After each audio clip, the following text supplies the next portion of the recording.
What's cracking lacking, my Ooh, dude? that was pretty smooth there, Bug. Way to get us all in here today. I figured it out. Look That's at what happens that. when you're consistently doing something consistently on the show. It's pretty awesome. Yeah, it is nice to have you here more than once every couple of weeks. It's pretty sweet. Yeah, I agree. Well, happy start of Ramadan. I know how much you guys celebrate. Isn't it like Alright. Ramadan Mubarak or something like that? I have no idea. I don't know either. That's why I was asking. It's also National Chips and Dip Day. So, Oh man, Buffalo- that's one I can get behind. Buffalo yeah, chicken dip. Way to go. I tried- don't discriminate with my dips. I tried to get my wife to make a sausage rotel tonight. She's like, "Oh, the kids won't like it." I was like, "I don't care if the kids won't like it." It's not for the kids. Yeah, and then what we I- made, I she like- ended up not eating anyway. So it I like was good fun. Had salsa. well. Queso dip, bean dip, 7-layer dip. Salsa and Copenhagen. queso are what a lot of flavor. Yeah. Oh. Take me a good can of Skull every now and then. That's a good dip. Do the old eagle claw. Just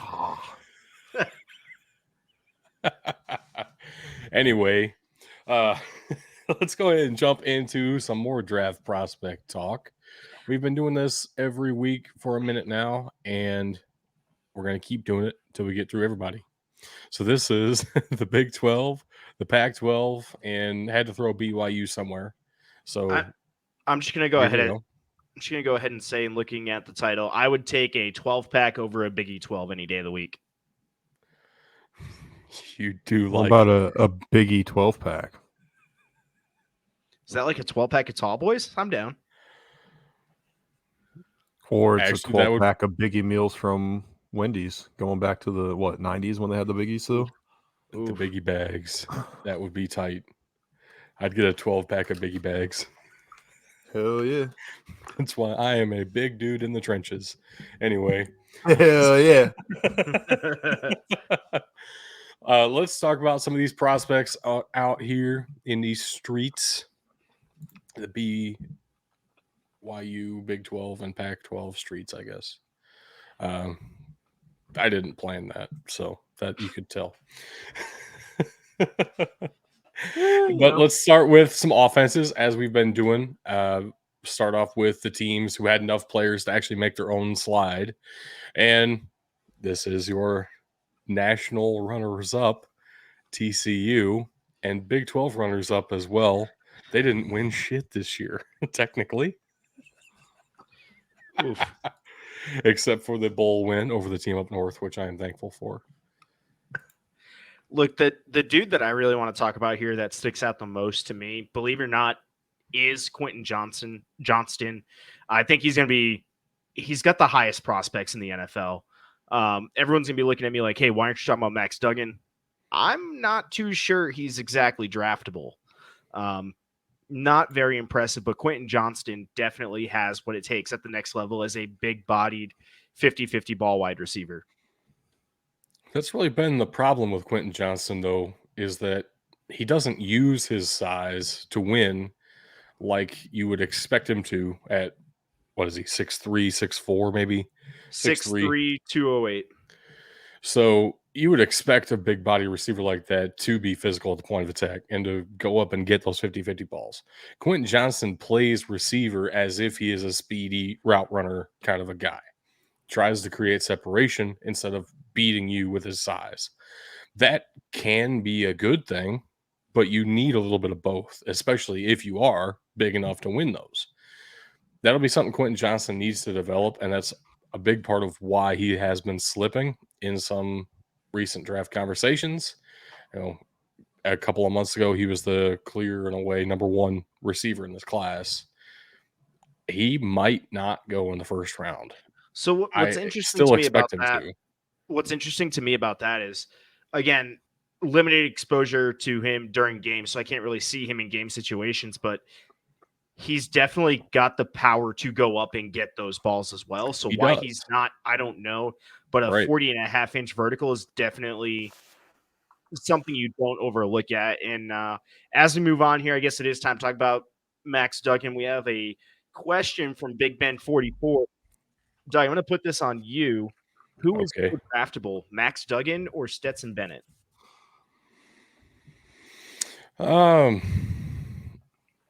Honestly, a really tough question. I think you got to take out Stetson Bennett's off-field stuff because I know that's a thing with you, especially. Yeah, it is. And I was already leaning that way. I figured that was the way the question was headed. I would say it's probably more Stetson Bennett, in large part because Max Duggan has only done this one season. Yep. And that usually scares me, especially when shit out of me. I've seen it. When his best season isn't elite, it's really good. I don't know that I can trust that at the next level. Stetson Bennett has been really good, but he's been really good for 3 years now. So I can trust that a little bit more. What sticks out to me, too, is exactly what you said about that 1 year.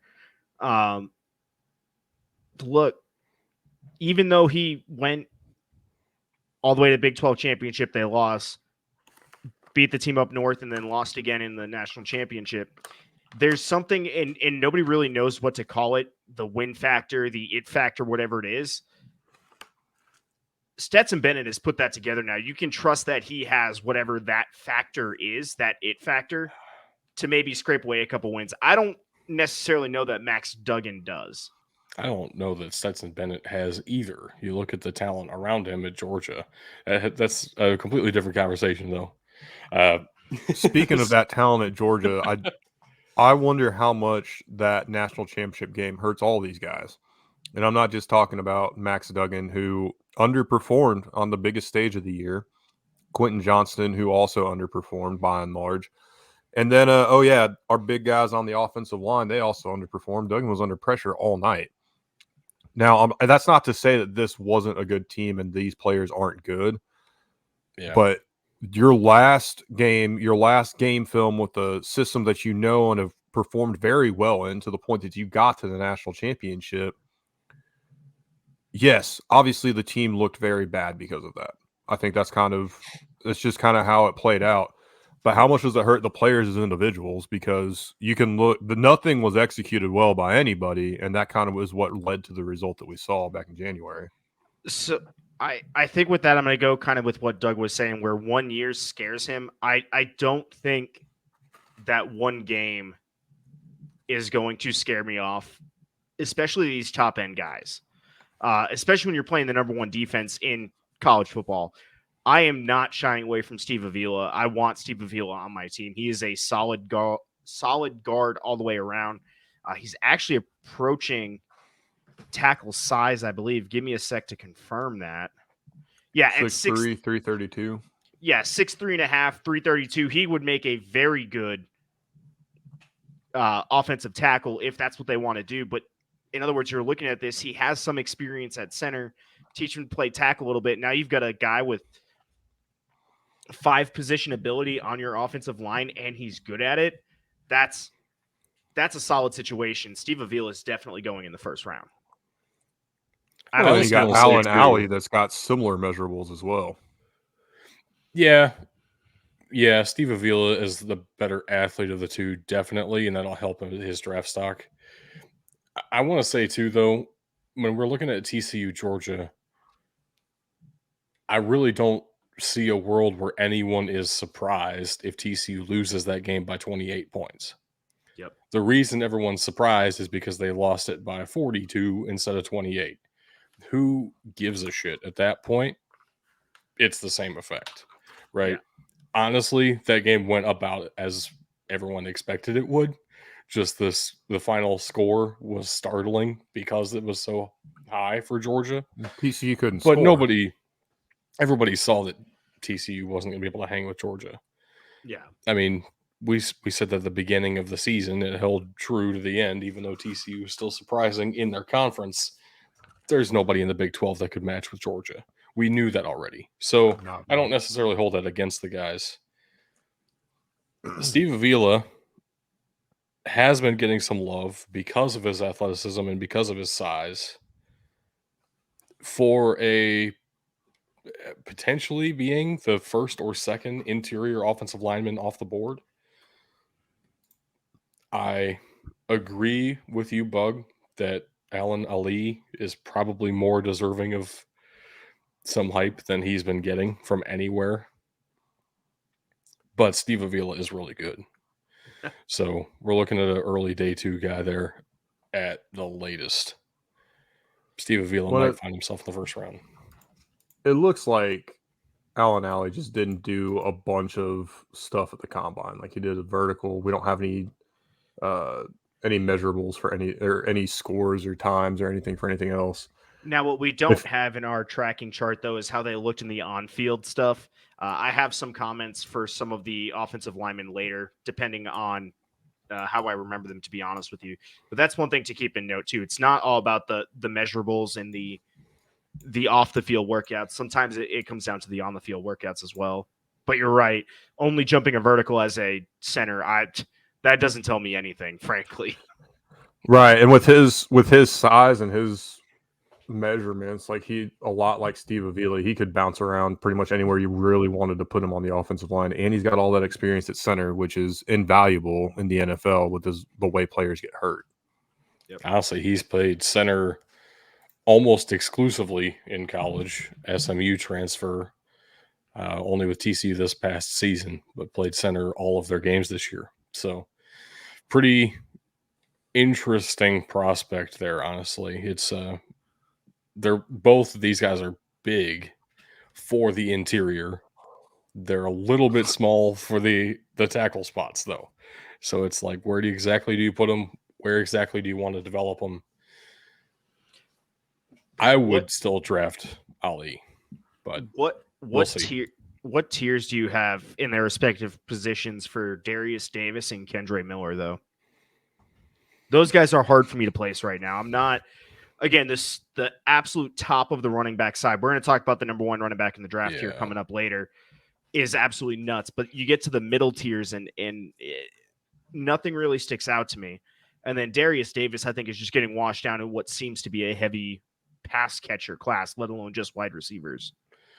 Yeah, and even especially you consider he's 5'8". That hurts you too. He might get drafted simply as a returner. That 4.36 helped him a lot. But yeah, I don't see him being a draftable, legitimate wide receiver prospect. Kendre Miller, he's a day 3 running back. I could see something coming out of him, but he's got better wide receiver measurables than Darius Davis. Right. Yes. All right. What do we got up next? Next up is UCLA, the Fighting Chip Kellys. I would love for Jake Bobo to get drafted just because he's from Massachusetts, but he's not. From what I've seen, he's not exactly a draftable wide receiver prospect right now. Yeah, his name's Bobo. You got to draft a guy with the name Bobo. I like Jake Bobo, and was watching his combine. Actually ran the routes pretty dang well with the best of them. I was surprised at that because I hadn't really seen him do that well when he was on the field for UCLA. Just the cuts in his routes were a lot cleaner. Maybe that's something he's been really working on and something clicked finally. I don't know. But Jake Bobo, yeah, you're right, is end of day 3 if he gets drafted at the same time. I'm curious to see what he does, and he definitely has the size to be an interesting prospect. No, absolutely. I mean, anytime you can get a 6'4" receiver, you're kind of jumping on it. What do you guys think about Dorian Thompson Robinson? I've got him, my board. I kind of have him in that mid to late day 2 range, just based on the quarterbacks and team needs. But what are you guys thinking? I doubt he gets drafted. All right, fair enough. So let me justify that because his measurables aren't great. His athleticism in this class aren't fantastic, but what he was doing at UCLA for a while this year, I think, is going to turn some heads. It might be enough to get him drafted, especially when we saw Malik Willis was nuts, but some of the guys that were going last year, granted a weaker quarterback class in the third round, knowing where quarterbacks are valued, that's kind of what I'm thinking. He's going to look great in the XFL or USFL. That's fair. Yeah. I think that's really where he's going. And No, it's not to say that he had a bad career at UCLA either. I mean, Right. this kid worked his ass off and right. came back for a fifth year to try and help himself, and then just kind of performed the same as he did in 2021. No, you want a day two athletic quarterback, go out and get Hendon Hooker. That's fair. Dorian Thompson-Robinson is not that level of passer. Yeah. Valid. Zach Charbonnet is, however, a day two prospect, 100%. Early He's day two running back. He is probably number 3. Yeah. He's years behind Bijan Robinson. He's behind Jahmyr Gibbs. So I've got him at number 3. He's like right next to A-Chain out of A&M. Yeah. I mean, yeah, he's the very top of tier 2 running backs. Yep. Zach Charbonnet does a little bit of everything. He is not as good as a pass catcher as the guys at the top are. That versatility limitation also limits his draft stock. That's the reason he's not a first rounder. Pure running ability, he's a first rounder. He's great at it. And he's powerful. Yep. I was just going to say 6 foot, 214. That is a punishing runner in the making. And moving 6 foot, 214 at a 4.53, that's pretty good. Yeah, no, 100%. That's a freight train. The only guy we haven't talked about yet, John Gaines II, another one of these bigger interior offensive line prospects, 6'4", 303 for him. I don't know that he gets drafted, but one of those, again, pretty like an interesting prospect simply due to his size. Where John Gaines is going to get some love, and this is a scheme-specific type of thing. Chip Kelly is famous for the way he uses that read option, the way he gets his interior offensive lineman outside moving. You're moving 303 pounds at a 5'01", 40. That's a big man getting somewhere quick. So he has that athleticism. You're going to see that a lot out of these UCLA, even a lot of these Pac-12 actually, offensive linemen. They are big and they can move. That athleticism is probably top tier for offensive linemen throughout the Pac-12. I think that's going to help him, but I'm with you. I don't quite know that he's much more than a day 3 guy. And here's another thing worth mentioning too, when we talk about Dorian Thompson-Robinson a little bit. His shuttle was 0.01 seconds faster than John Gaines, and his 3-cone was only 0.03 seconds faster than John Gaines. So everything you just said about him being able to move around and pull effectively, 100% true, and true in his underwear too. God damn it. That's what we need to see. The underwear Olympics. That's the most important part. Can they move in the undies? Yeah. Can their dick not fall out? Y'all remember that? Dude fell during the 40 and he's laying on the ground. He's laughing. He's like messing with himself. And I was like, what's going on? He's like, my dick fell out. Thank God he was mic'd up for that because that was fantastic. All right, let's push it on. Who we got next? Next is the Mormon squad. All right, I'm not going to lie. When I was filling this out, actually, when I first saw some of these stats coming through, I became a low-key Blake Freeland fan. The man I don't is think there's anything huge. low-key about it. You are a very high-key Blake Freeland fan. Hold on. I got to pull up his stats. I got to keep scrolling around. My bad. The man is massive, so to speak. 6'8", 302. No, so to speak. He is massive. He's moving at a sub-5 pace. He can jump 37 inches because that matters. again, but very unrefined talent from every. I mean, BYU always turns out decent offensive linemen, and with the offensive lineman in this class, I think he's going to be a day 2 guy, if anything. But for his size and athleticism, he's a workable talent. More day 3, I would suspect. There are some better talented tackles in this class. Also need to consider, we joke about it, but he legitimately is a Mormon and did go on his mission, and he is 25, 26 years old. Oh, that's fair. That changes matters. things. So yeah, that matters. there are younger and technically better, not as in like, legitimately the technique of the game better offensive tackle prospects in this class. Yeah. So he's huge, though. I know you love huge guys. God damn it. Jaron Hall is a quarterback I used to, past tense, as extremely similar to DTR in a little bit of a mobile guy, tough guy, but probably not really draftable. I have since seen a lot of hype around him for some reason that I'm not entirely sure where it's coming from. Because the He FCS might hype to get be, him. he might end up being a mid day 3 quarterback.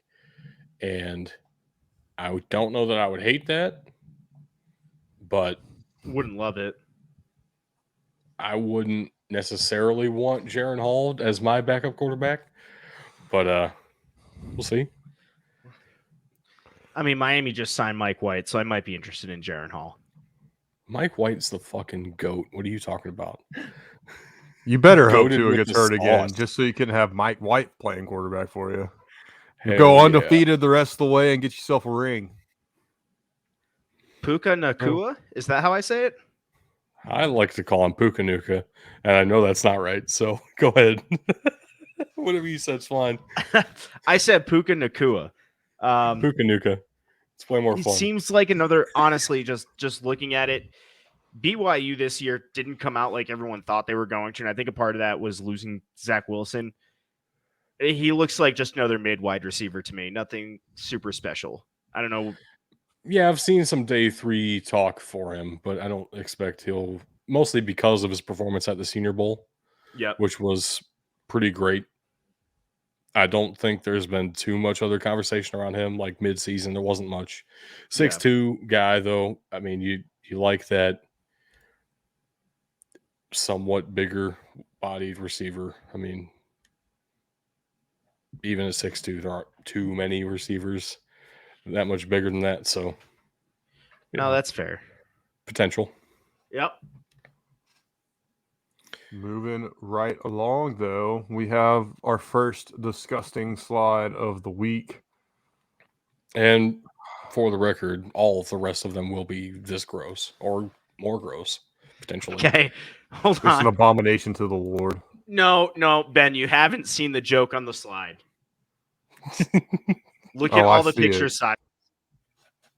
All right, I'm just going to start there because this is the one man I am taller than. Deuce Vaughn measured in at a very concerning NFL height of 5'5" at running back. And he doesn't have the excess weight that you expect for a running back that small at 179. He's a talented running back, but his size. I don't know, 5'5", 179 ain't too bad, actually. Like height to weight. Yeah, but ratio. That's not going to help. That's not going to help you against our friend K. Andre later at nose tackle. Who it's almost double your weight. Didn't Kansas Just State win that jump game, though? over him. My thing with Deuce Vaughn is he's a talented running back. He's shifty. His size is going to be a concern. I don't know if he's draftable at this size without the No, Texas won that game. My bad. Without the additional skill set that you're looking for somebody to make up for their height. Shit, he's shorter than Kyler Murray.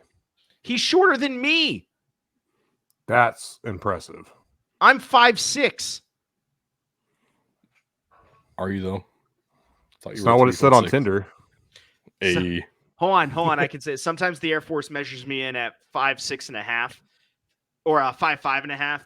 But if the combine can count the half inch and not give it to Deuce Vaughn, then I'm good. I'm 5'5.5".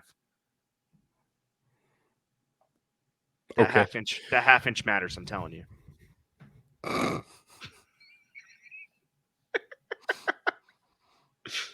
Moving on. Connor Galvin's a pretty good offensive tackle prospect. A little bit light at only 293. I'd like to see him add another 15, 20 pounds, but that's definitely doable. NFL weight room. Yeah, it's going to take a couple 100%. years to get him there, though, if I remember right. We were talking about this yesterday. Yeah. Have him dirty basically bulk said- and keep him in the weight room, keep him working out, and have him dirty bulk. Well, It's fine. So here's the thing. I'm used to, like, doesn't matter who it is, but I'm used to the offensive linemen with their bellies hanging out. But at 6'7", 293, there ain't no belly to hang out. Like, and that concerns me for a tackle. But again, it's nothing he can't bulk with through an NFL offseason or two. Fuck it. Put him at tight end. Don't dirty bulk. Just have him start fucking running more. Bro, and he's work going on to his have brick hands. hands. You're better off putting him at guard. He also ran a 5.48, so He'll have brick hands this year, but he's going to be a fucking house next year. Speaking of brick hands, Malik Knowles is going to the draft. Why? Anyway, the receiver on the slide is Xavier Hutchinson. Oh no! Oh no! You didn't. I'm sorry. Oh God! I'm sorry, Malik Knowles. I'm not a fan personally, if you couldn't tell. Xavier Hutchinson, however, I am a huge fan of. Even the picture of Malik Knowles awesome. just looked like he's looking at you like, man, fuck. Well, I deserve it. Xavier Hutchinson, I actually thought was going to come in taller, only measured in 6'2". Even still, like we have said in previous episodes, when you thought the guy was taller than he is, that's usually a great sign for a wide receiver. Facts. Because it means they're playing bigger than their own body. Xavier Hutchinson is awesome, and 36-inch vertical is pretty good. You can probably get him in day 3 simply because of the depth of the pass catching class this year. You ought to. I'll put that out there now. We're breaking out the Southern slang. Jesus. Okay, y'all put a West Virginia player on here just to put a West Virginia player on here and make this an abomination to the Lord. There was no... I wasn't going to make a whole ass slide for just Bryce Ford Wheaton. He is not worth his own slide. No. I would have. That's why you don't make Bryce these Ford slides. Wheaton, bro. Very much what. Man's got 3 names. Yeah, and it's one mid-ass dude. Yeah, that is one. Hold on. Ran a 4.38. He's 6'4", 221. That's with a 41-inch vertical. I know. He's athletic as hell. But yeah, that's the big body wide receiver you're looking for. Give him a better quarterback than whatever hillbilly they found last year from West Virginia, and you might have some success with him. It's probably one of my cousins, dude. That is one of my cousins. But no, he is a big physical bodied wide receiver, 6'4", 221, jumping at 40. That the dude's going to go up and get footballs, which is what you would be drafting him for. Yeah, I mean, there's potential there for sure. I haven't seen much conversation around him, which worries me because I don't know why that is, right? Based on his measurables, everything's there. Based on his production, nothing is there. Based on interviews, who knows, right? We're not in those rooms. So there is potential he goes day 2. There's potential he goes undrafted. Yeah. Who the fuck knows with this guy? As long as he doesn't turn into another Kevin White, whoever gets him will probably have a very good wide receiver. Yeah. Yeah. Sorry, his measurables and being from West Virginia scares me. Yeah. The more I think about it, Kevin White is scary. Kevin White. Yeah. You know who?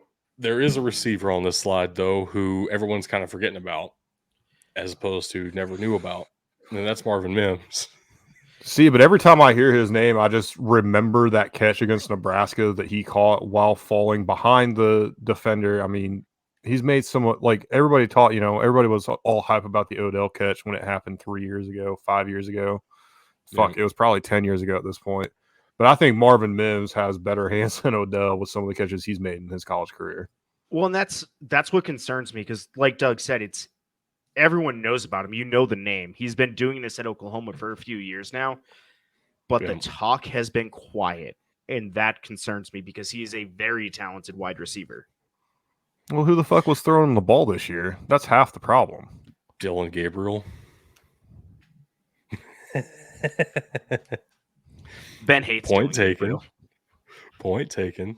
You know who else actually did very well this year with Dylan Gabriel, though, is Braden Willis. Kind of an untalked about tight end here. We're seeing a trend. Really overshadowed by the sophomore breakout of Austin Stogner, who then transferred with Spencer Rattler to South Carolina. Braden Willis then kind of took over. Second in the team in receiving yards this year. Not that they had that many receiving yards this year on the team, but I was surprised to find that out because I legitimately looked at his stats expecting to see a blocking tight end because I'd never heard his name before in my life. And I have watched an Oklahoma game. So it was... I haven't heard anything about this guy. I fully expect there will be 5, 6, 7 tight ends taken before him, but he might be worth a consideration at the bottom of day 3. 6'3.5", 241. Not bad. Not special. Definitely concerning if you're expecting to draft him as a blocking tight end, though. Well, right. You know who did appreciate and value in large part due to the lack of passing yards on Oklahoma this year? Both Eric Gray and Anton Harrison.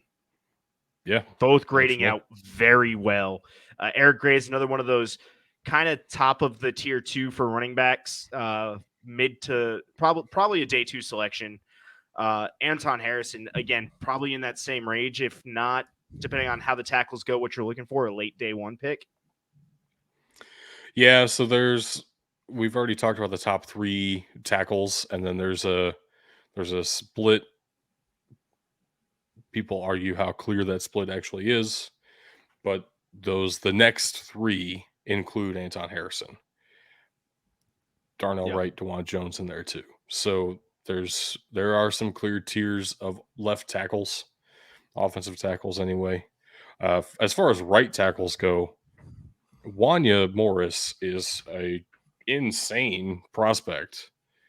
Dude has longer arms than Noah's Ark. I mean, holy shit. Noah's Ark had arms? Yeah.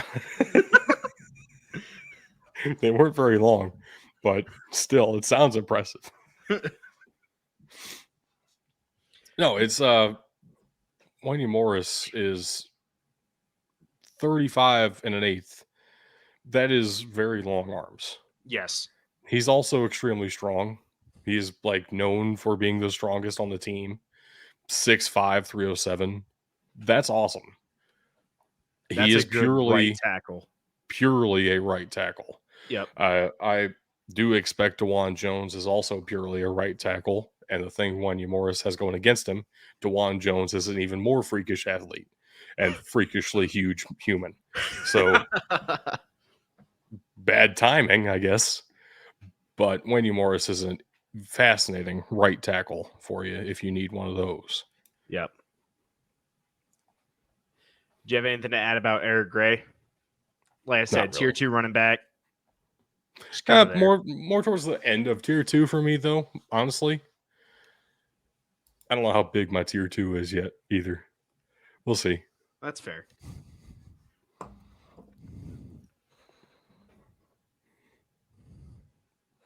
And this is the slide I had to get weird with on format because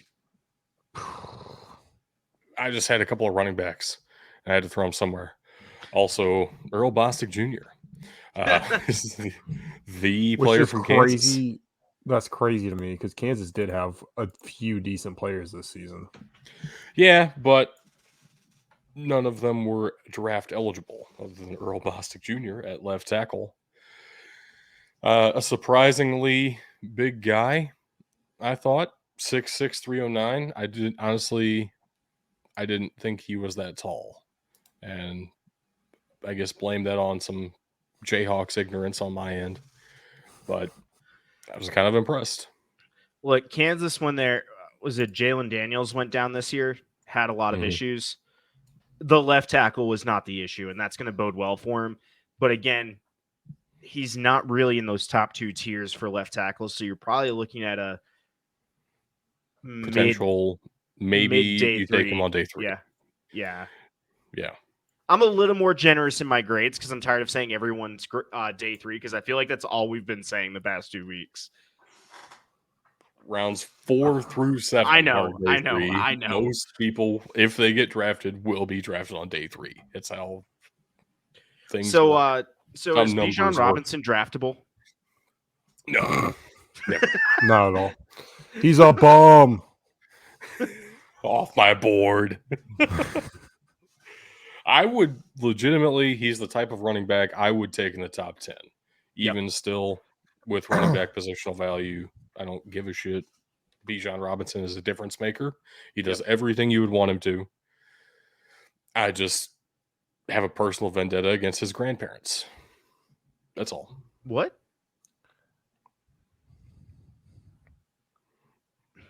His grandparents are the reason he didn't come to Ohio State. Okay. All right. My thing with Bijan Robinson, like the dude's like you said, the entire package, and I'm gonna put this in one statement, my assessment of him. Texas has not looked very good in most situations all year for the past couple of years, but Bijan Robinson has always looked good. Texas has not looked good in most situations. Okay. But Bijan Robinson has always looked good. The only team in the top 10 that I'm seeing here that wouldn't draft a running back or isn't in a position where it makes a shit ton of sense is Vegas. And maybe, it's Vegas. Everybody else, any one of these teams could draft a running back and it would make sense. Are there other needs? Absolutely. Imagine the Panthers traded up to number 1 overall for Bijan fucking for Robinson. Bijan, yeah. No. Imagine the Bears. It would make sense in the sense that there are other needs. Well, and they just signed they all Miles have Sanders. a running back need. Yeah. Every single one of these teams has a running back need except for Vegas, though. Imagine the Bears traded down to take Bijan Robinson. Oh, man. That would actually be cool. Anyway. You mentioned the top 10 picks, man. I'm telling you, Vegas is the only one that has zero chance of taking a running back. I fully expect he will be taken at the back end of the first round. I'm saying he is a top 10 talent in this class. Put it that way. Right. What do you think of his running back partner here, Roschon Johnson? Honestly, very top of tier 3, potential bottom of tier 2 running back for me. Very different style of running back. Doesn't catch shit, but he throws hands and beats people up on the field in a respectful manner within the bounds of the rules, which I very much enjoy. I was gonna ask, like, how are we defining respectful manner? Because Derrick Henry throws people on the ground and throws hands on the field. Very disrespectful, but within the bounds of the rules. So Derrick Henry baptisms are very respectful affairs. Everybody is invited to join in on them. No, Roschon Johnson is a fun player to watch, and he is much better than people give him credit for because he's behind Bijan Robinson. If this were Roschon's backfield by himself, I do firmly believe he would still be running for 1,200 plus yards, which doesn't have the pass catching ability. As a running back, Roschon Johnson is outstanding and definitely the second best running back on this slide, unfortunately. The thing with him too is Sharadrick Thompson. Right. 6 foot 6 foot, effectively 220 is big. That's linebacker size. I know. So it's great. and he hits like one too, so he's going to be coming in with the punishing hits. And he smells like one too. I don't think you can say that. Why not? I just I don't did. know. All right, fair enough. There's just nothing about Sherodrick Thompson that just wows anybody. I have concerns about his speed. Look, a 4.67 again, faster than I can run, but that is not good for an NFL caliber running back. And then his size isn't anything special. It's kind of right in the range of where you'd want a powerful He'd almost runner. be better at playing. He'd almost be better playing in the slot. Yeah. I mean, I wouldn't hate that.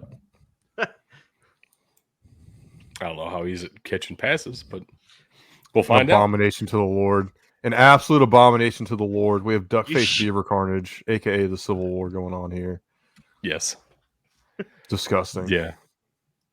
You should be ashamed. All right, so I'm not ashamed. There is one guy here that I do remember how he ran at the combine. Not ran, but had on-field workouts at the combine that really turned me off from him. And I don't know how you guys feel about him, but TJ Bass does not look effective. He looks like an unbalanced offensive lineman, can't keep his feet underneath him when moving. That's a big concern for me, especially for an interior guy going into the NFL. I don't care what his measurables are. I don't that stuff great and all, but if you can't maintain balance as an offensive lineman, I have a lot of concerns. And I saw it in the change of direction drills that they do, the shuffling drills they do. I don't know. What are you guys thinking? As much as Oregon has worked on their offensive lines recently and like really made that a strength of the team, they are good college offensive lines. And I'm really not certain that any of these guys will translate to the NFL very well off the bat. That is not at all to say that they won't develop into Hall of Famers. Who the fuck knows? Right now, I wouldn't take any of these guys before day 3, except for Luke Musgrave, who That is was a going to be different my next conversation. question. Luke Musgrave, potentially, first round pick. I was going to say, he's in that back end of that tier 1 of tight ends we keep talking about, so to speak. Yeah. There is a concern. He was hurt a lot of this past year.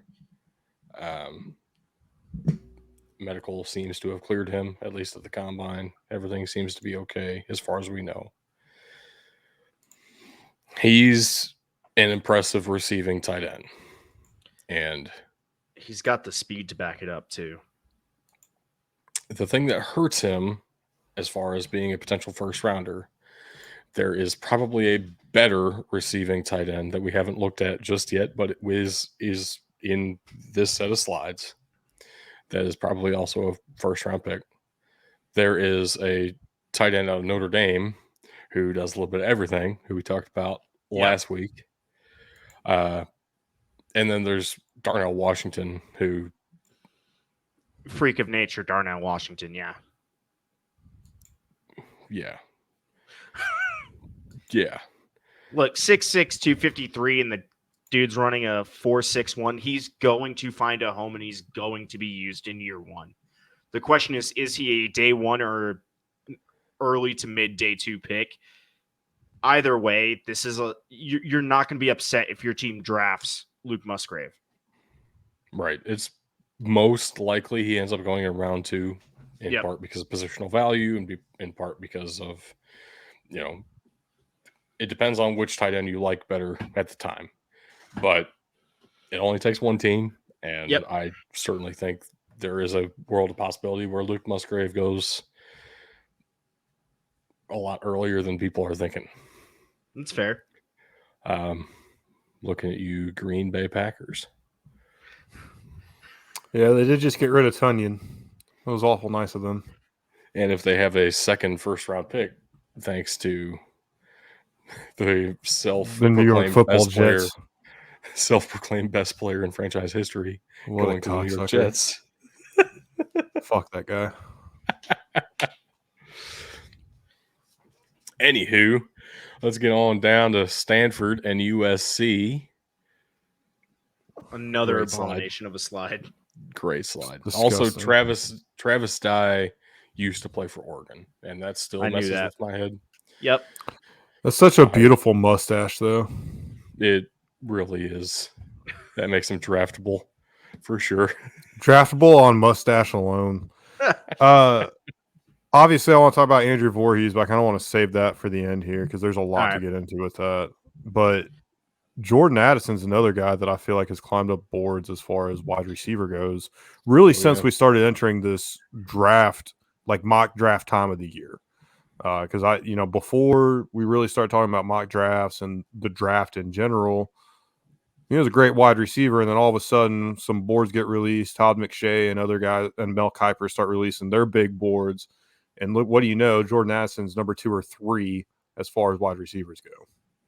To be fair, he was receiver of the year last year at Pitt, and then went to USC and did almost the same exact thing he did at Pitt, just on the West Coast where nobody's watching him because the Pac-12 was bullshit. I was gonna say, and that might be it too. Is he felt a lot like I did not see the hype around him at the end of this year as I did last year, and frankly, I would have expected a step forward between Kenny Pickett and Caleb Williams.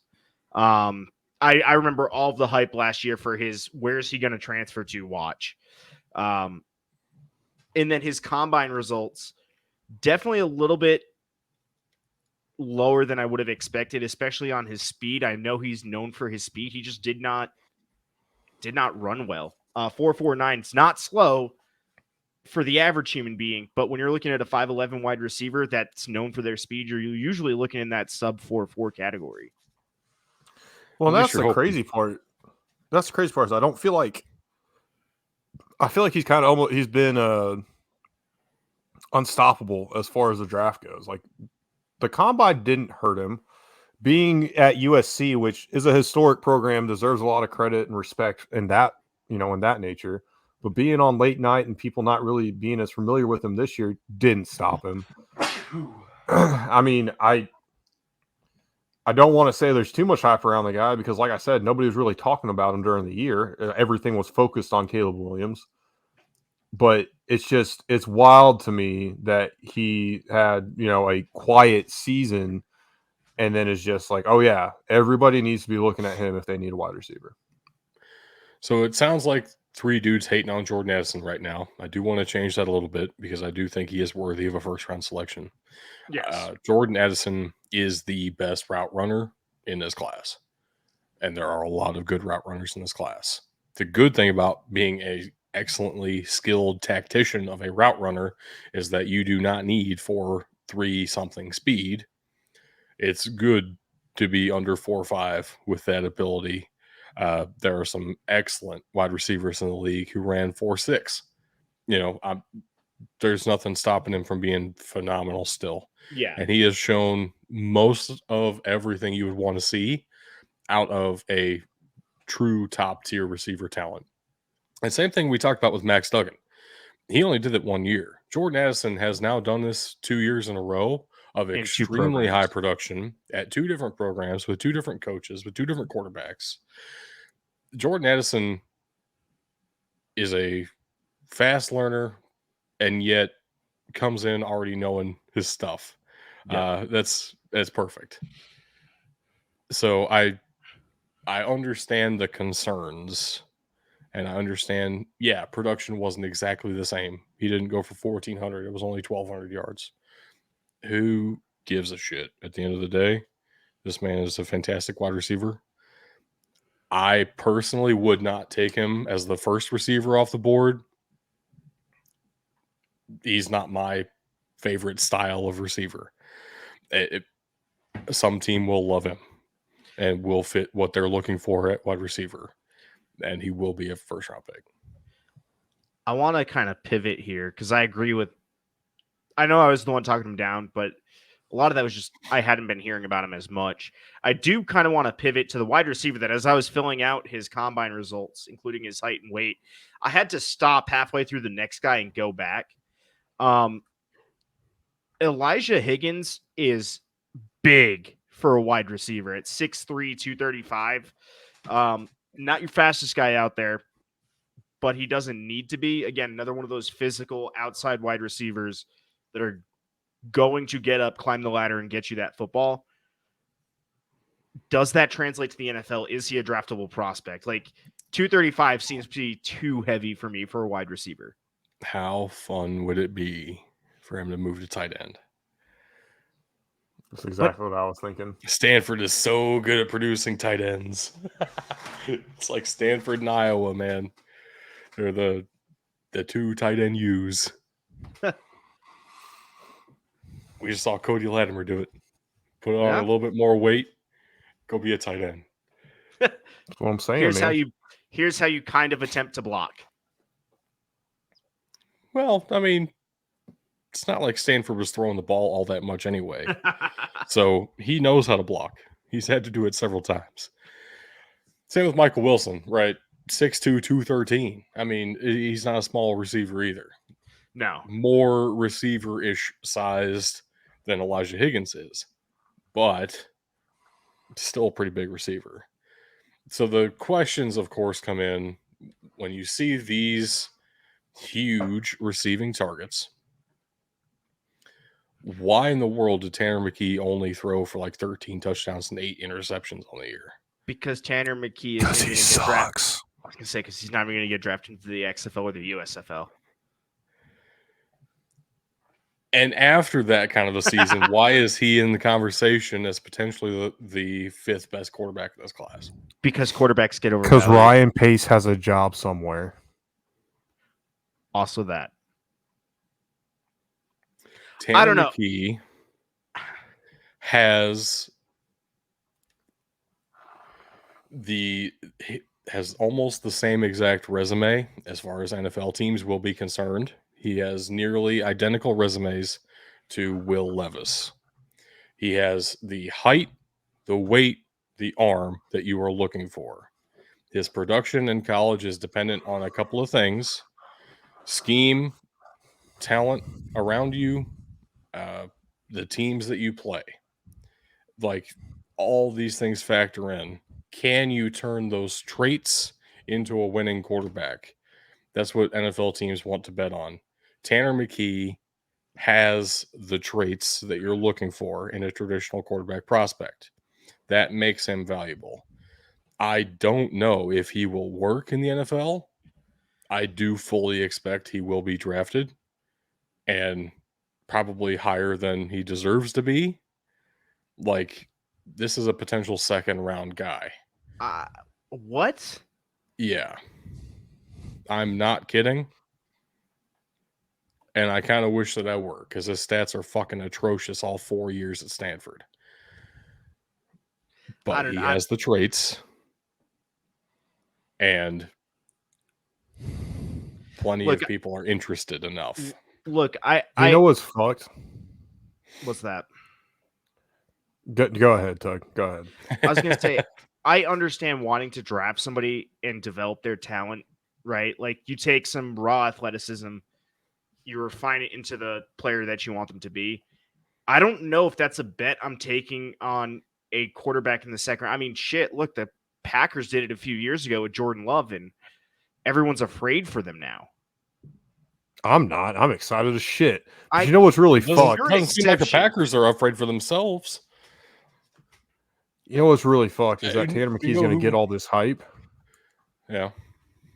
And you got a guy like Andrew Voorhees who fucking tears his ACL at the combine. What does this do to his draft stock? I think he recovered all of it. Most of it, because you're getting a very good offensive guard, but you can't really bank on using him in the first season. So his draft stock's going to take a hit.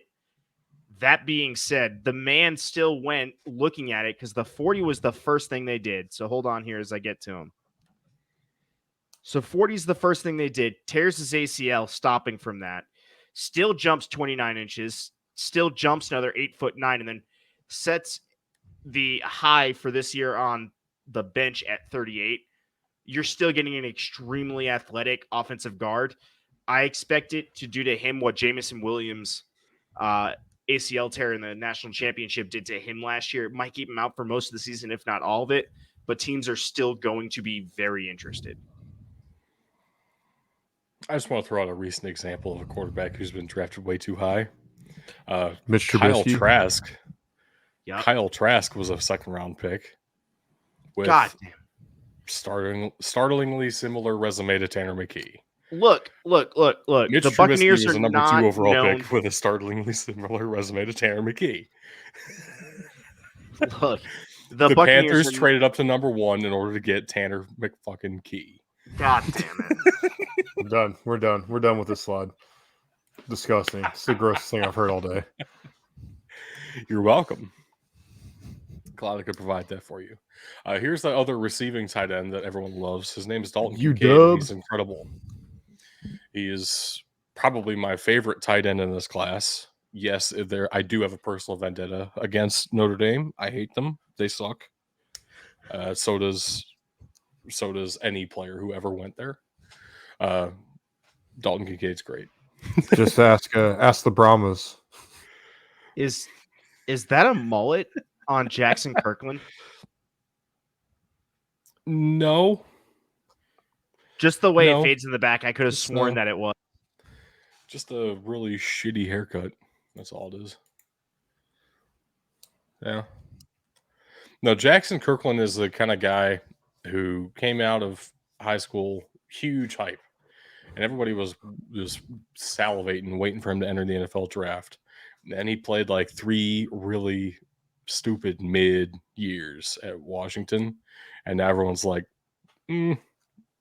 maybe in the third, like end of day 3, maybe we'll think about it. But he is huge, and he does have some pedigree behind him that at least people know his name already. And unfortunately, that still does help. Is Tavion Thomas draftable? Dude's massive for a running back. I think he needs a position change, though. I mean, you're probably drafting a fullback at that size, honestly, more than anything. 237. He doesn't run very fast at all. Yeah. Put him in the slot. Nah, and I'm good. He might play fullback. The NFL and our sheet do not differentiate based on that. It just tells us running back. So it's not splitting fullback and halfback. So as a fullback prospect, yeah, I'd be interested in that. But I don't know if I'm interested if I'm drafting a pure halfback. I was about to say I thought they did because I know there's a fullback from North Dakota State that I can go check on. But no, he's listed as running back too. That sucks. Anyway, everybody on this slide is kind of a day 3 vibe, except for Dalton Kincaid, who is my favorite tight end in this class. Fair enough. Oh my God, the biggest abomination I've seen today. Holy shit.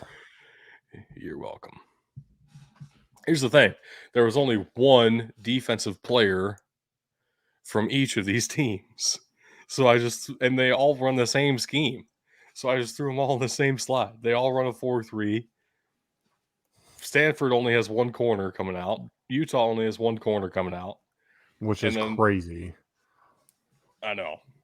The Pac-12 put out like 4 corners 2 years ago. That got drafted in the first round or something stupid like that. And we have some corners to get to yet. But Utah themselves, really young defense, amazingly.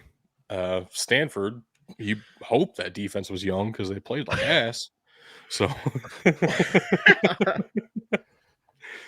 my favorite player on this slide would be Clark Phillips III. The issue with him at corner, outside corner, is he is too small for that in the NFL. I would be surprised if he can keep up playing outside corner in the NFL. Nickel, potentially. How high do you draft a nickel corner?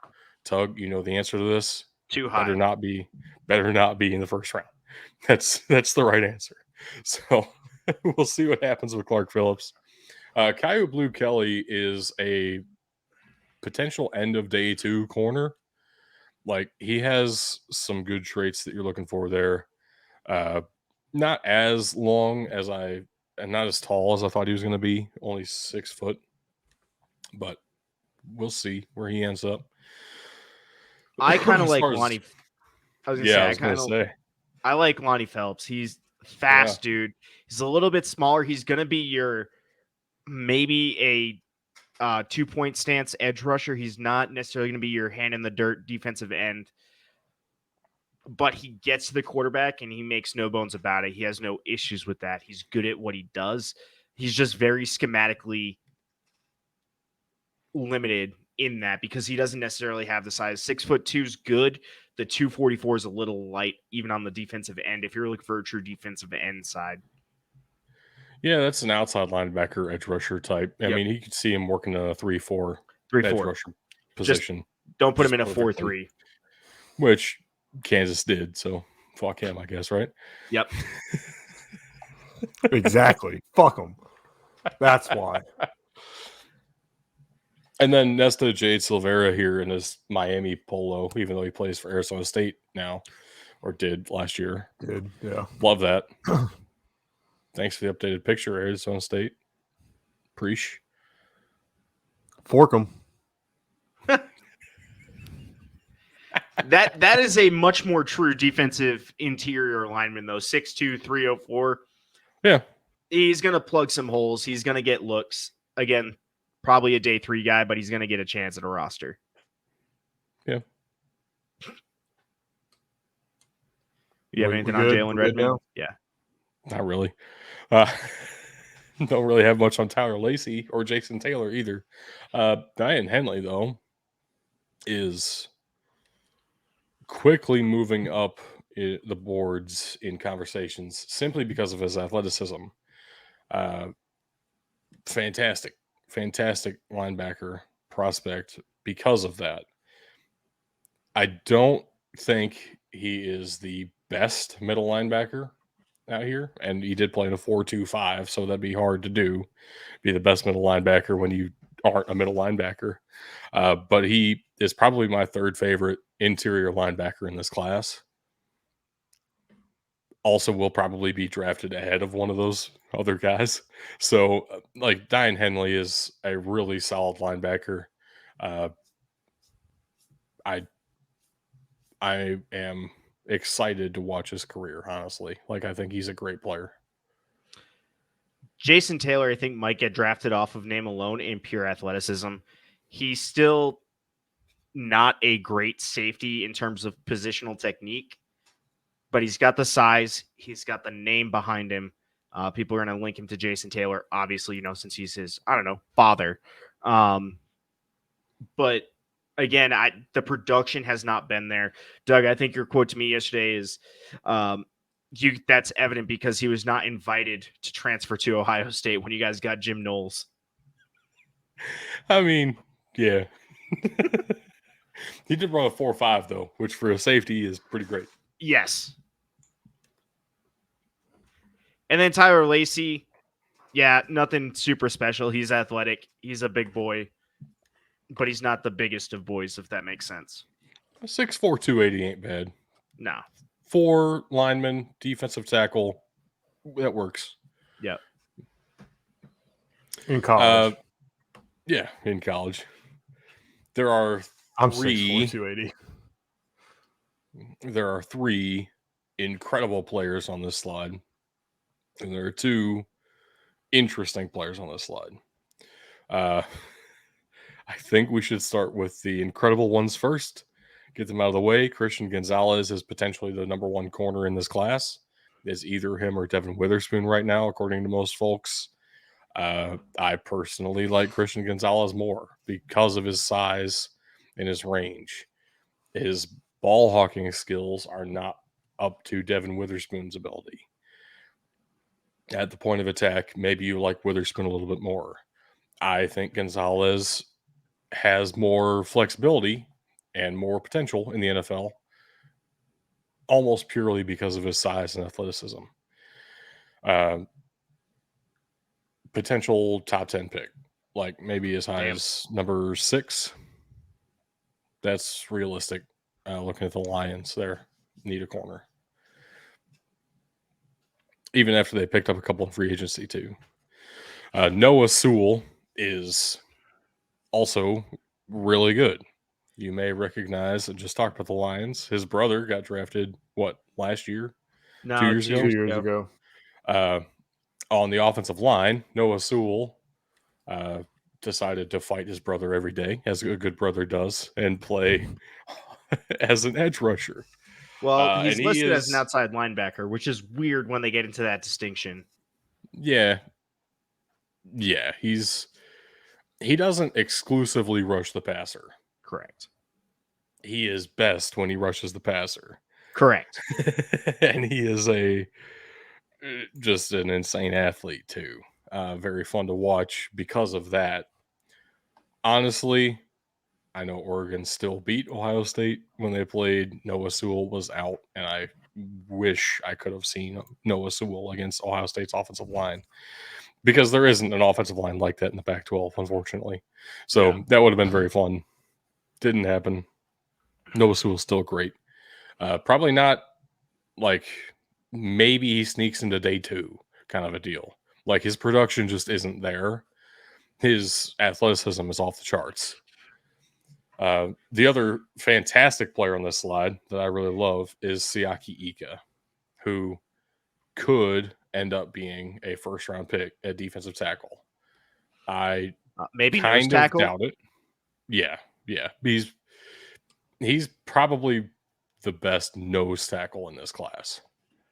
Like 6'3", pure 335. ability. My man plugs holes just by standing in front of the center. Yeah. Now, a lot of times you don't end up taking a nose tackle in the first round. I kind of don't care. If a player's good enough, take him. Yep. And I think Siaki Ika is good enough. So all it takes is one team to fall in love as much as I have, I guess. And love that name.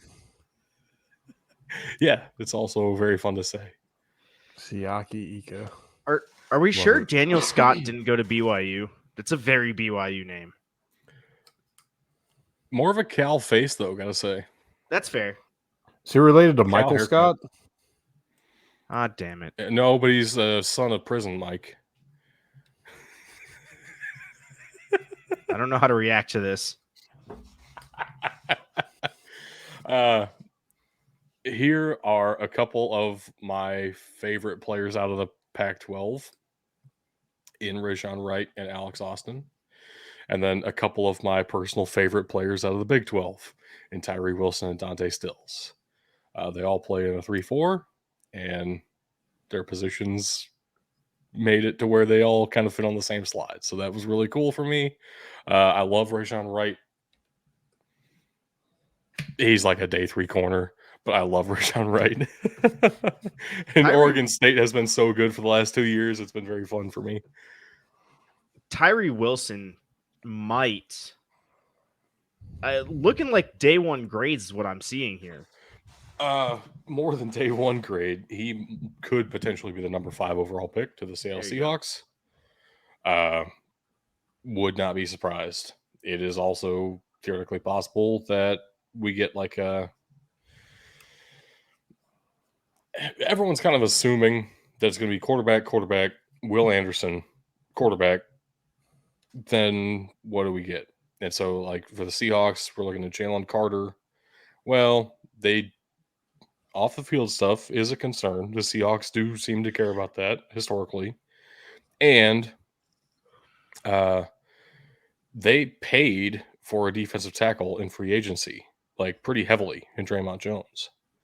So maybe go for a defensive end instead. That next edge rusher after Will Anderson is Tyree Wilson. Tyree Wilson. Yep.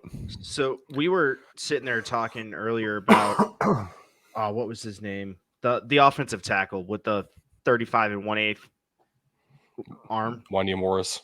Yeah. Tyree Wilson measures in with an arm length of 35 5/8. Yeah. That's massive. And nuts. that's huge for a defensive end, because as you're going towards the passer, being able to get up and swat that pass, that's what that gives you in terms of ability, let alone separating from the block at length. both very good traits to be able to have, and it seems like he has them. Yeah. I wish I had more to go off of other than measurables. His strength is not bad either at 23 reps on the bench. Well, measurables are one of the biggest factors going for Yeah. him. His production has been a little bit inconsistent, and it is in the Big 12. So you do have concerns there. At the same time, the same conversation we've been having on and off. It seems like NFL teams usually They want the draft for traits. traits. Look at the Seahawks, another recent Seahawks pick, like LJ Collier.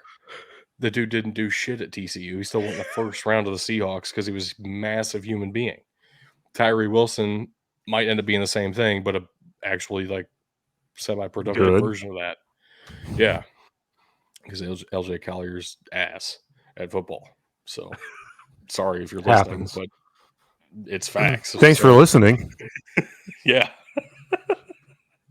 No, I really do like Tyree Wilson, and I do have him over Miles Murphy as the second best edge rusher in the class.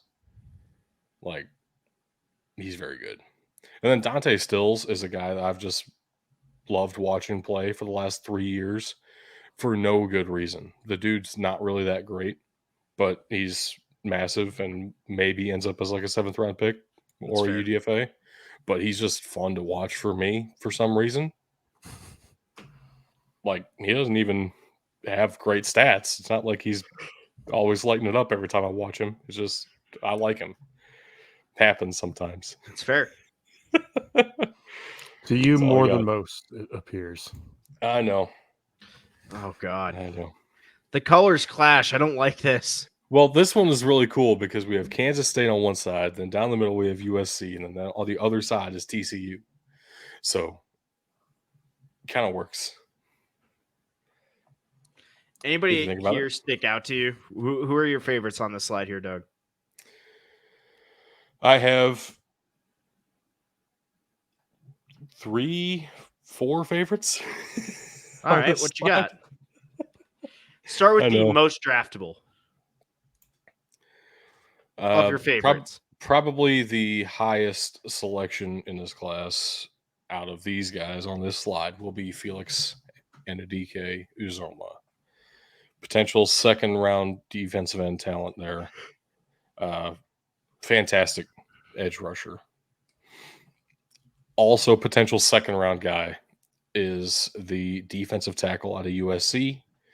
Tuli Tuipulotu is a solid enough pass rusher out of the defensive tackle position that it's a little bit scary.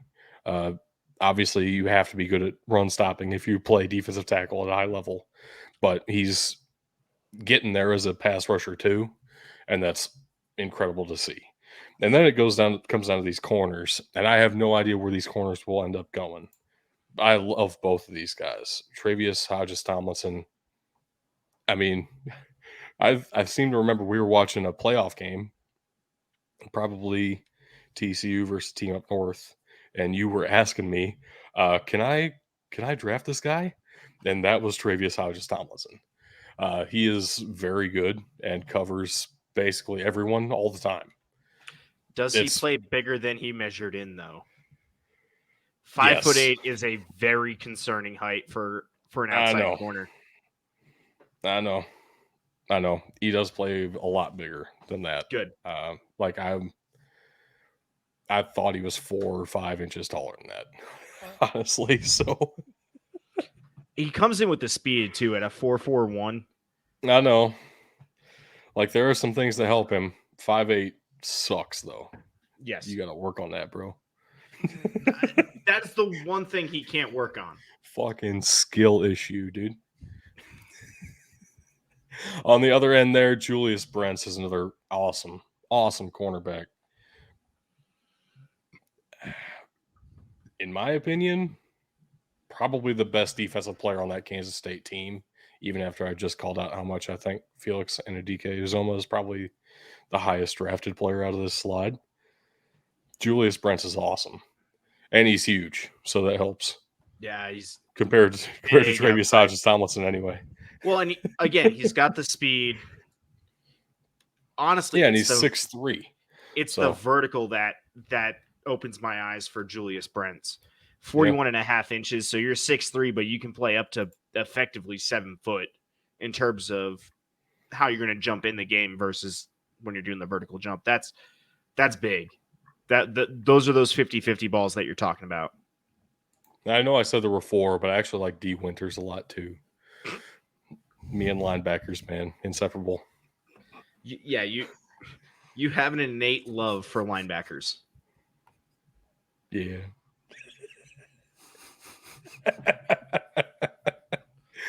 I just always loved being able to go up to that second level and pop one in the mouth. It's so much fun. Okay, I'm here to let everyone know that Keandre Coburn is as big as he looks like he is in that photo. Oh, yeah. Dear God. Yeah. He is not the heaviest nose tackle we've talked about today. But he is a whole lot of person to block. Yeah. Yeah, he's pretty big. Because the thing is, he's not the heaviest, but he's extremely close to the heaviest, and he's also like 4 inches shorter. So. Yeah, 6'2", 332. I'm just going to go ahead and say this. This is the second coming of Vince Wilfork, at least in terms of body size. Failed physicals, though. Is this the second coming of Vince Wilfork? Would not surprise me. That's a face of a failed physical. I know that face all too well, man. I'm right there with you. Just go. Never mind. I was gonna make a bad joke. That's fair. That sums up this whole podcast today. Anyway, there are really 2 players on this slide that I really like a lot. They do both happen to be the linebackers on this slide. I'm sorry. Well, in fairness, the Marvian Overshone was... You have highlighted. Well, I have him highlighted, but he's been like one of the top linebacker prospects all year. This shouldn't be too much surprise. Are you saying that because he actually is, or are you saying that because I talked about him during the season? That's what I meant by you highlighted him. Not that Ben had it highlighted, but that Doug had talked about him on the show. No, I liked Marvion Overshone quite a bit. I do suspect he will be a late day 3 middle linebacker prospect more than anything. At the same time, I really have enjoyed watching him play. Will McDonald, on the other hand, may end up being a first-round pick.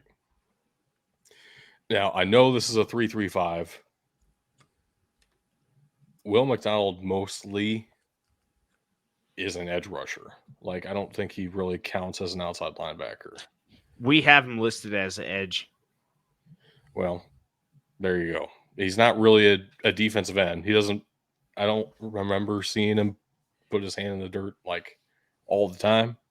He did sometimes, but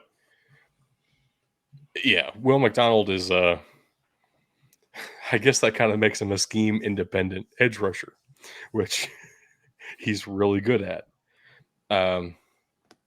I've seen this go in a lot of different directions for a lot of different folks, like as high as the Eagles at number 10 and as low as the 3rd round. I have no idea where Will McDonald ends up going, actually. At the same time, I do believe he is talented enough, and there's legitimate like athleticism, ability. The combination of those 2 things makes you a good prospect. He's right up there at the end of round 1-ish for me. I would love to see this kind of guy go to the Saints, for example. They need to start looking at replacing Cam Jordan eventually, right? That would be fun. We'll see where he ends up going. I mean, obviously no way of knowing right now. But Will McDonald's a very good edge rusher. That's fair. Probably. Oh, man. So there's like... He's grading out as a first-round pick, too. Like, you're not coming off insane. So when I say, like, the potential rating they have on NFL.com has him grading out as a first-round pick in terms of potential. So you're not crazy saying this. Can I pull it up and see what it says? I know what his number is. Hold on a sec. I think So 6.41, it says will become good starter within 2 years. Yeah.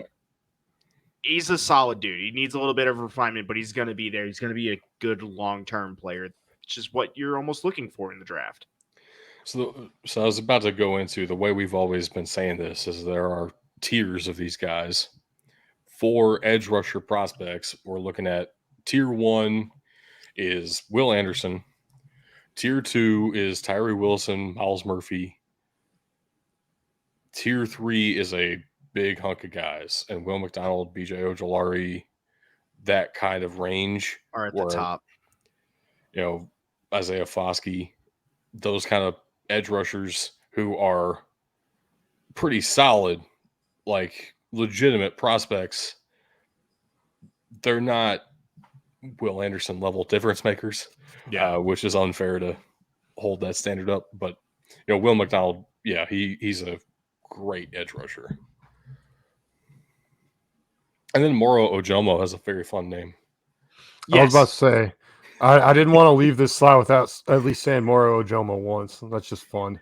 You know what? I'm going to join this crew. Moro Ojomo. Nice. It's a great XFL name. And then we have one Not lone person. special teamer. And punters aren't people, so we're done. Well, hold on. I do want to say that the potential rating they have for the Oklahoma punter is, in fact, special teamer. So that's good. They're holding consistent. They're accurate. No, I do want to say this. There are probably 2 punters this year I would consider draftable. Number 1 is Korsak out of Rutgers. Number 2 is Michael Turk. Michael Turk is a great punter. I also never draft punters because they're not human beings. I like drafting humans to my team. I think that's a prerequisite to play in the NFL is that you are a human. Okay, Urban Meyer. He didn't say he was going to abuse them all over the place. I just don't draft them. There's a big difference. All I'm saying is I'm not drafting a dog to my football team, and I'm not kicking him either. Like, if Airbud were on the board, I'd take Airbud. Somebody was going to say that. I would draft Airbud 1-1. Yeah, I don't think the Bears would have traded down if Airbud was on the board, dude. I think you got to take that. They draft him and put him at tight end. Best wide receiver out there for Justin Fields. Oh, gosh. God, what has happened to Hollywood? Those were such good movies and creative when they started. Were they?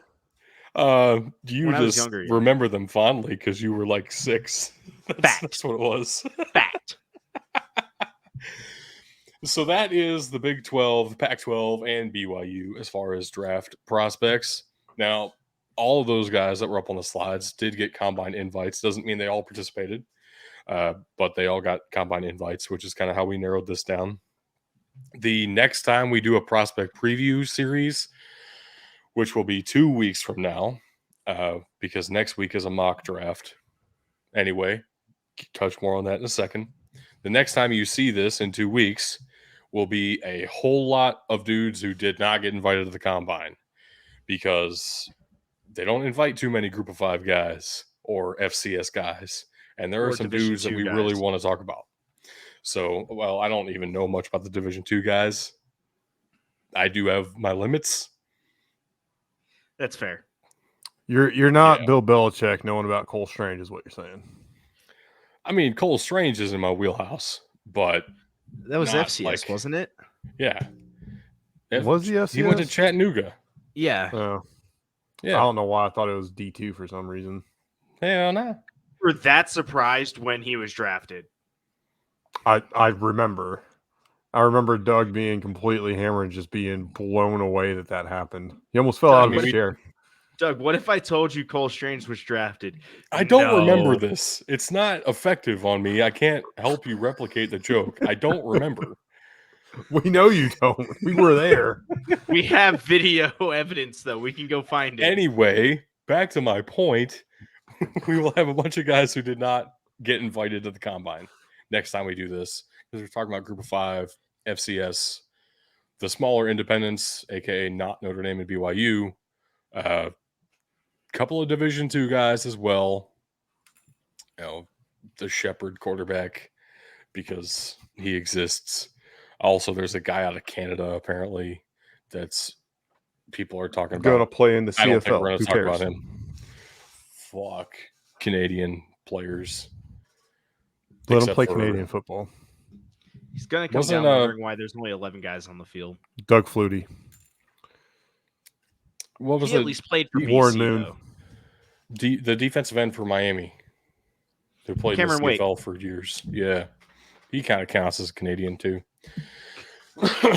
Anyway, that'll be in 2 weeks because next week we're doing a mock draft. We've just wrapped up all the Power 5 guys, and it's about time for a 2-rounder, which we will be doing live, back and forth. Me and Tug. Bug will be adding some commentary and some big old thoughts. Big brain thoughts. That's THOTS thoughts. Bug will be adding them. Do you have them ready? Interesting. I did not know I was doing this. Go get them. You will be providing the thoughts. So let's get on that. And we'll be doing 2 rounds. No trades next week, though. We'll save the trades for our big mock draft, which we will be doing live. And we'll have more details on that in a future episode. But I've been talking a long ass time, and I am not touching these fucking links because of that. So wait, that means it's Ben. It's Ben's. I was talking about it. It's your thing. No, it is not my. You guys have forced this onto me. You like getting things forced onto you. No.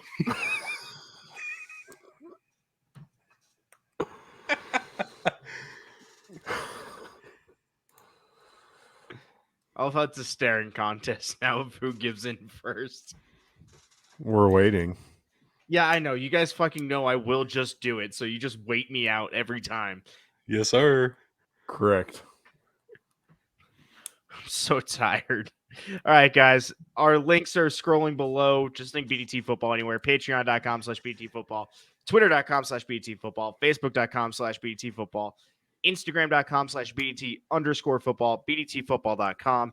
Mailbox at BDTfootball.com if you want to shoot us an email. YouTube.com/@BigDudesInTheTrenches in our Discord. Say it. Say it with your dirty mouth. Yeah, no, Discord will be linked below. I'm not reading that one out loud. These guys can go shove it themselves. And if you're watching this on YouTube or you're listening to the audio only version, catch us live next time. Twitch.tv/BigDudesInTheTrenches. Love to see you in the comments. We interact with you guys enough. And, you can ask questions live and we'll get to them. Promise that. I got a question for you guys, though. What kind of doctor is Dr. Pepper? A physician. I hate you. Like, that's so bad. That's not even a good dad joke. That's just a bad dad joke. Yeah, it was kind of ass, dude. You got to step up your game. Nope, I refuse.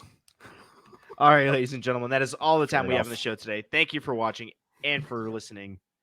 And just remember, you can't win a game if you can't win in the trenches.